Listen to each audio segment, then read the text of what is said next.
If somebody asks you to depict the average outfit of the American railroader, you'd probably think of one of two things: the three-piece suit and the hat, or the striped overalls, the striped cap, and the red bandana. These things have been an enduring part of American railroad culture, and I'm really not an expert about where these sorts of things come from, so I partnered with someone who could make that happen. Hi guys, my name is Hayley Enoch, and some of you guys might know me because I have written a lot for Trains Magazine and I've been around the preservation world for quite a long time now. What you guys might not know is that outside of trains, I love clothes, I love sewing, I love tinkering with sewing machines, and I have a degree in history. So Heist and I have teamed up for this video to go into the nitty-gritty details of why train crews wear exactly what they do. Before 1860 or so, you don't see a lot of standardization of what railroad workers wore. There weren't any dress codes, so most individuals who worked in non-mechanical positions wore the best business attire they could afford. Things started to change after about 1860 for two reasons. 1. Railroads in the US grew exponentially. As the companies became bigger, both in terms of geographic reach and in the number of people composing their workforce, they hit a point where they could not continue to function without standardizing all aspects of their operating procedures. Railroad companies basically pioneered the hierarchical, geographically divisioned corporations that we know today. That could be in an episode to itself. These efforts included some of the first branding and advertising campaigns that we can recognize as modern. And a big part of this was trying to keep the employees professional looking and consistent in appearance. The second reason is this effort came right after the end of the US Civil War. Since a lot of the railroad employees and executives were veterans of the war, companies realized that managing a lot of workers over a large swath of geography had many similarities to managing an army. When they decided it was time to make their most public-facing employees look sharp and convey a sense of authority, it was natural to clothe them in an outfit that combined contemporary men's formal styles with aspects of an army officer's uniform. The conductor's uniform that became standard was composed of a well-fitted three-piece suit in black or dark blue, with brass buttons, often customized to depict the initials or logo of a specific railroad, and a hat that resembled a mid-19th century soldier's cap, but was just different enough to identify the individual as a railroad employee. It should be noted that varieties of what we think of as the conductor's uniform were actually worn by a variety of different positions within the railroad industry, including porters, station agents, baggage handlers, and railroad police officers.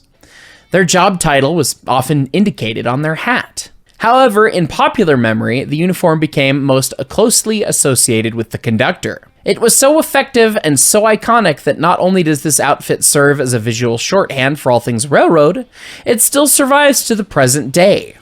Employees for Amtrak, Metra, PATH, and other passenger services around the world still wear varieties of the classic conductor's uniform. Here at the Colorado Railroad Museum, our conductors still wear this uniform, not just for historical accuracy, but because we find it really does help our guests identify volunteers who can help them with any questions and concerns during their visit.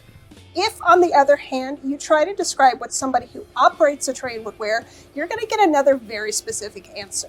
They're going to come up with something very similar to what I have on right now. You're going to have overalls, usually striped, a bandana, often a hat, sometimes maybe a long jacket that is also made of that stripy denim.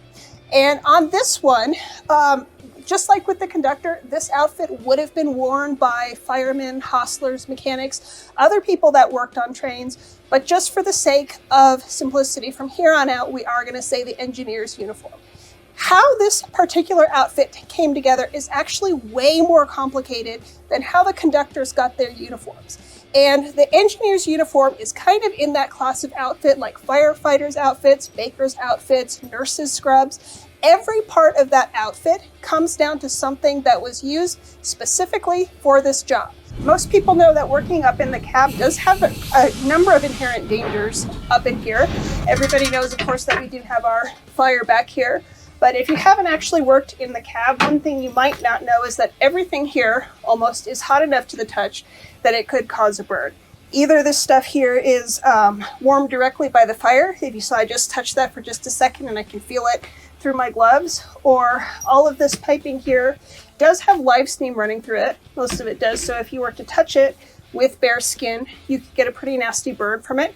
That's actually happened to me a couple of times. I decided I was going to roll my sleeves up and then happened to love the hot pipe and got a little love nip. So because there are so many things that are hot enough to burn just from a very quick touch, wearing gloves and staying with most of the body covered up in heavy fabric is a pretty important safety thing just for going about your daily work. If we ever were to have something like a blowback from the firebox here, or we had a live steam leaking from one of these components up here, keeping as much of the body as possible covered with heavy fabric is a pretty important safety thing just to help us minimize the injuries there. Early railroad workers wore whatever they had on hand to work. And by early, we are again talking about before about 1860. The clothes and the fabrics that they had at that time, though, were not really great for working in heavy-duty industrial conditions like railroads, factories, other places where they were exposed to machinery and job hazards. This was mainly because the fabrics they had at the time were either made out of linen or silk, which were both very expensive and very difficult to weave into heavy-duty fabrics, or they were made out of wool, which is very hot and it doesn't really hold up under heavy use. As the 1800s went on and the United States became increasingly more industrialized, there was more and more need for cheap, heavy-duty fabric. If you paid attention in history class at all, then you know that the production of cotton was a huge driver behind the economic, political, and social justice movements of the mid-19th century in the United States. What your teachers might not have been so good at pulling together for you, though, is that one of the reasons that cotton did become so important and such an economic powerhouse during that time was specifically because people who worked in new industries needed those heavy-duty fabrics for their clothes, and also because there was just the need for heavy-duty fabrics in those industries and those machines themselves. 491 here, for example, you might have noticed has some heavy-duty curtains in the back of her cab. Those are made out of cotton. As we got past the 1860s, more into the 1870s and the 1880s, we saw the perfection of a fabric that would come to define America culturally and would serve as a shorthand for our nation around the world. We are, of course, talking about denim, like my overalls are made of here, and what some of you, many of you guys sitting at home, are probably wearing if you have blue jeans on. To get technical, denim is a heavy-duty cotton fabric woven with a pattern into the weave and usually dyed some shade of blue with the indigo plant.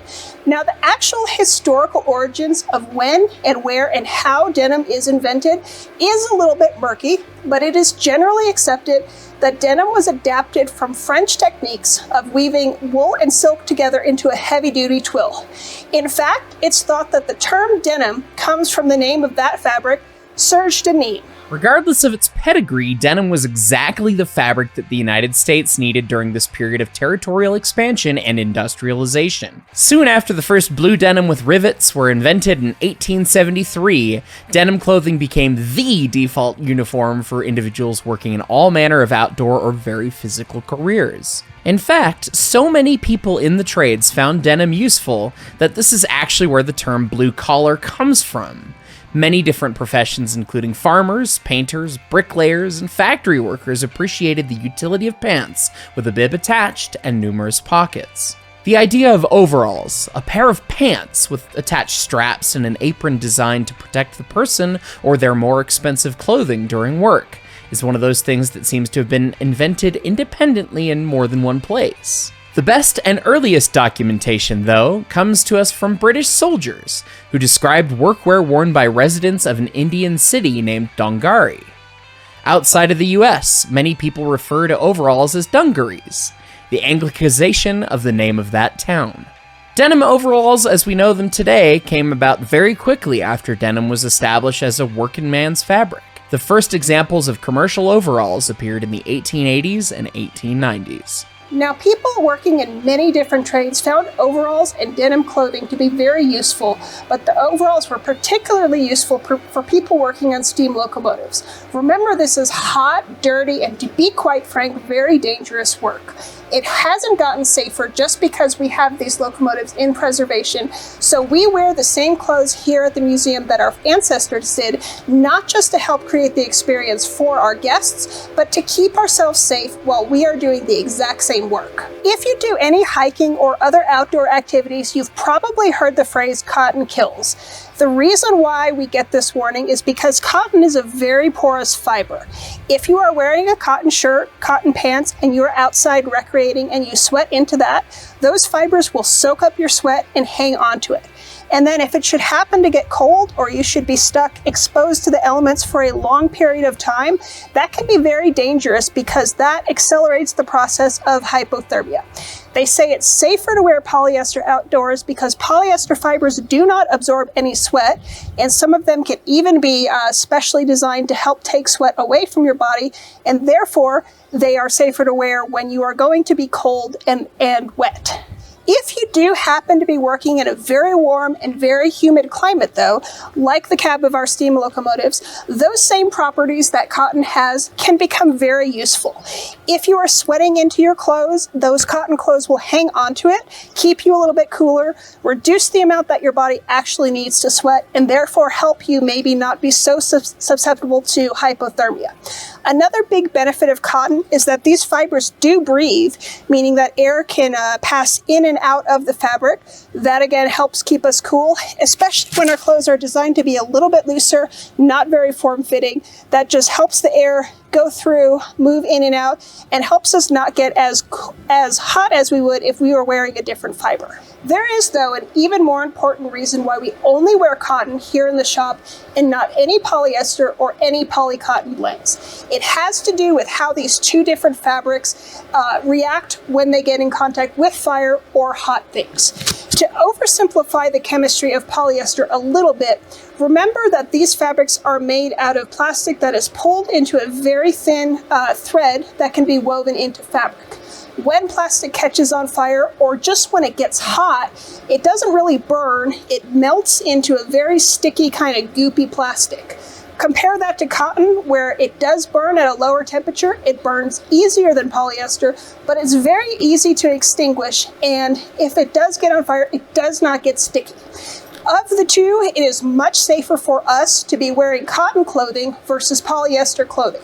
If I got part of my overalls here set on fire, it wouldn't be that hard for me to pat them out to extinguish myself. I might still get burned, but it would be much, much better than wearing a polyester shirt, which would melt and stick to me. You might be talking about the difference between a first-degree burn and a full-on third-degree burn with skin grafts and a whole bunch of other ugly stuff. So I brought two shirts with us here. This one here that's teal is made of 100% cotton.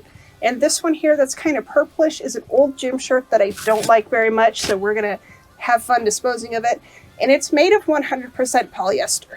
And what you're gonna see when we do this is that this cotton fabric is gonna kind of leave like a very light, crumbly ash that you can brush away really easily.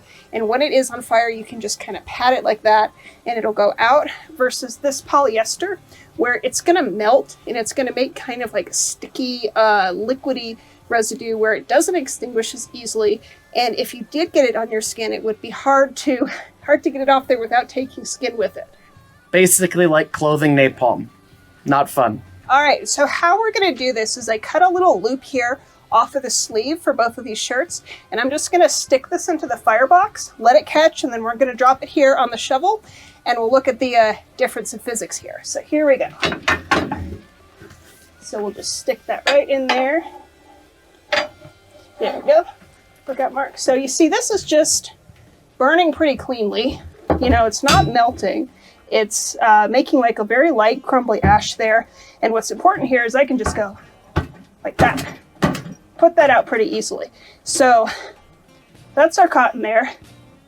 I mean, it is hot. I felt that in my hand, but I'm not like catching on fire and nothing's sticking to me. And the important thing here is just, if you can see that on the camera, Just look how there's nothing melting there, nothing sticking. It's kind of smoldering, but we can get that out again. And let's, by contrast, take a look at this, what this shirt here does. This is the polyester one. So we'll put that back in. Same little spot there.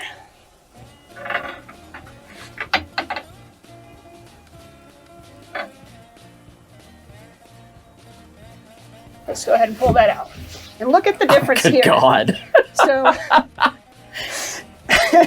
that looks like caramel, doesn't it? It does. Yeah, and I'm not even going to touch this because I don't want to take any chance that it's going to stick to me. But see how this is not even burning, it's just melting. It's making little gross, oh man, it's so disgusting. But if I were to have touched that with my bare hands, or if this was something I was wearing and then it caught on fire, or melted, or I touched something here, that would have been sticking to me. And to get that off would have been a much more severe injury compared to just having these overalls catch on fire, which we could have, stop, drop, and roll, patted it out. So just by looking at the difference here, you can see that. What you guys can't say is that this smells disgusting too. Right. It smells like it smells horrible. It's like burnt sugar or something. But just by looking at this will probably help you guys understand by continuing to wear pure cotton is a pretty important safety thing.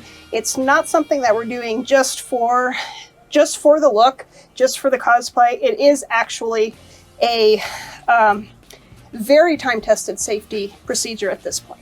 I can't tell you how much I have learned from Hayley's expertise and Hayley's research on this sort of thing. Oh, it's very nasty. smelly. Yeah, that's gross. Okay. Before this, I'd never actually heard about polyester melting. I knew it wasn't something you should wear on hot stuff, but I didn't know that's what it did. And second of all, I always just thought denim was denim. And now I know that it's cotton. So yeah. That's how educated about clothing things I am as a very simple man now here. You know. So it's very educational. Yeah, it smells.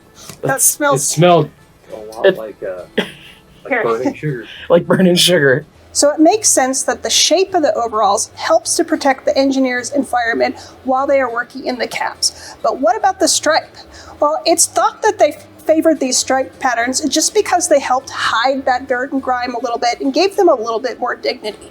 And to demonstrate that, if you pan down a little bit here, I have two different pieces of fabric here. This is just one of our shop rags, and this is our little sample of that hickory stripe there. So what I'm going to do is take some of this hard grease. That's nasty and goopy, huh? And There we go. Yeah. and I'm going to put some of that here on this red cloth, and you can see that's very obvious. It shows up. It would be visible to anybody who's close or far away probably. But if I do the same thing here on this little swatch of hickory stripe there, it really isn't quite as obvious. The pattern of the stripes helps to hide that a little bit. So pretty much I think the reason why they used these stripes so much on the railroads was just a concession to how incredibly dirty and filthy you can get doing this. So there's actually a lot of different patterns and colors of denim that have been used throughout history. You could see that I'm wearing primarily just straight blue denim, but a lot of different railroads and a lot of different cultures, east to west, and all these sorts of things actually had different patterns that they used. There's a whole bunch of different types, textures, and weaves of these different colors of denim used for hats, for overalls, for a little bit of everything on the railroad. But the pattern that has really gotten into the collective conscious of American history and American railroading is the hickory stripe. This very pattern right here. So what's the story about the engineer's hat itself? Well, the hat, striped or not, was available as a commercial item starting since about the 1920s, but there's always been a really good use case for a heavy-duty hat. Needed a brim to cut down on the glare and everything over the road, and the hat needed to be pretty heavy duty because these older locomotives, like Rear Grand Southern number 20 behind me, tend to throw a lot of cinders out. Cinders can be quite hot, and they can be heavy sometimes, and you needed something that could take that beating. Prior to the commercial hats being available, the first hats were probably sewn by the train crew's wives. They were probably made out of materials like mattress ticking, which is kind of like that heavy-duty denim hickory stripe, except with a little bit wider stripe. If you take a look at the engineer's hat, like the one that I'm wearing, it's a variety of what we call a peaked cap or a wheel cap. And these are the sorts of hats that are worn by military officers, airline pilots, police officers, and some other trades as well. But the engineer's cap is a fair bit simpler, and that points towards that homespun origin. Where a true wheel cap might have wire around the brim or around the top of the crown to hold the shape, it wouldn't have been terribly prudent to use household materials for a simple hat in that fashion. And as such, it's typically only a few pieces of fabric and not much more that makes up the hat. The hat has a brim, a band, and then one circular piece of fabric that actually makes up that pleated corner shape. These hats ended up becoming popular, and so when the commercial versions of these hats came out, they kept the tradition up because that was already what was bespoke for an engineer. Speaking of these hats being commercially available, people ask me all the time, where did I get my engineer's hat? It looks pretty sharp and does the thing, and it fits the role it is. And this video is not sponsored, but I do have to say that Chris did send me this hat for free. This hat was made by Chris LaRose of the LaRose Hat Company. Chris is a wonderful gentleman, does all sorts of different wonderful things in terms of railroad clothing preservation. He remakes engineers' hats, he does railroad coats, he does all sorts of fun little things like that. He does an incredible job remaking the stuff in the United States himself, using American-made materials and American-made machines where he can. And when he uses non-American materials, it's actually same materials being made on the same machines that then got sold back to places back east. So though it's not an American-made material, it's made on the same machine it originally was. So if you get a hat from Chris, you're getting the real deal, and it's handmade and hand customizable. Chris did me the great favor of going with my specifications of blue with orange stitching. So we have contrasting stitch colors, which match the channel logo, of course, which is quite fun. Chris also did me the service of making the crown of the hat extra tall compared to the normal design, because as you all know, it's not easy fitting this much rock star hair in a normal engineer's hat. So huge props to Chris. If you guys want to get a LaRose Hat Company hat yourselves, all of his pertinent information will be down in the description below. So the last piece of the outfit is the bandana, and I couldn't find any good documentation that it was specifically red back in the day. I suspect that's something that might have been kind of embellished just for artistic purposes. However, having a little piece of cloth like this up in a cab is a really handy thing. As we talked about, all of these pipes and these valves are pretty hot. They do get kind of hot to the touch. So you can do something like throw it over there and give yourself a little bit more insulation on your hands. If it is especially dusty, if you are firing a lot, moving the coal in the tender around, maybe blowing out the ash pan a little bit, you can tie this around your head, bandit style, and kind of use it like a mask. But I think the most handy thing to do, and what we were actually doing today, because it is close to 90 degrees out here today, is you can just pour a little water on here, get this nice and wet, and then if you tie it around your neck or around your head like that, you might not believe it, but that makes a huge difference as far as actually staying comfortable and cool and maybe not getting sick working in these conditions. And it's as if to prove Haley's point, I forgot my bandana today. Been on the engine all day helping train a bunch of new folks, and it's been really hot, and yeah, it didn't quite get to me, but you definitely want to have that around with you. One final note, if you are watching this video from the United Kingdom or another European country, or let's be real, if you have just watched a lot of Thomas the Tank Engine, you might have conjured the image of a person wearing a long, solid blue button coat over pants and a much more military-style hat. Although this outfit is a bit more formal than what we tended to wear in the United States, you can still think of this as a bit of convergent evolution. The hat protects from cinders, and the whole outfit would have covered the body and been made of the same heavy cotton fabrics, just like it was in the United States. A lot of train crews operating overseas actually did wear overalls underneath those long jackets, but even if they didn't, the length and the button front would have helped keep their midsection and the rest of their body protected from heat and fire just the same. Wait a second! I might just know someone who could be a very good example of exactly that. Hello everybody, Heiss's English twin here to tell you about the British and therefore proper way that an engineman wears his overalls. So starting off with a clean shirt and tie. Being an engineman is a respectable career choice, you know. A neckerchief is also acceptable. And then bib and braces worn by a driver and fireman alike. A jacket over the top so you look a bit more presentable and respectable. And then finally, a grease top. And this completes the look of a British and therefore proper 1950s British Railways locoman. Anyways, guys, we hope you really enjoyed this video talking about the history of railroader clothing. And again, huge thanks to Hayley, because I am really not a history guy, as you know, and I'm really not a clothes guy on top of that. So this was Hayley's wheelhouse, and it was Thank great. you. It was my pleasure to be here, and I hope to come back in the future for some more history deep dives. Indeed. So if you'd like to see some more content like this in the future, please let us know in the comments down below. Thanks for watching.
Here, Cody.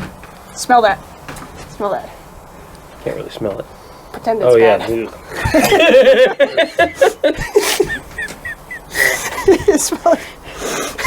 It's so bad. It's like horrible caramel, right? It's the cursed caramel that no one asked for. Literally go. no one.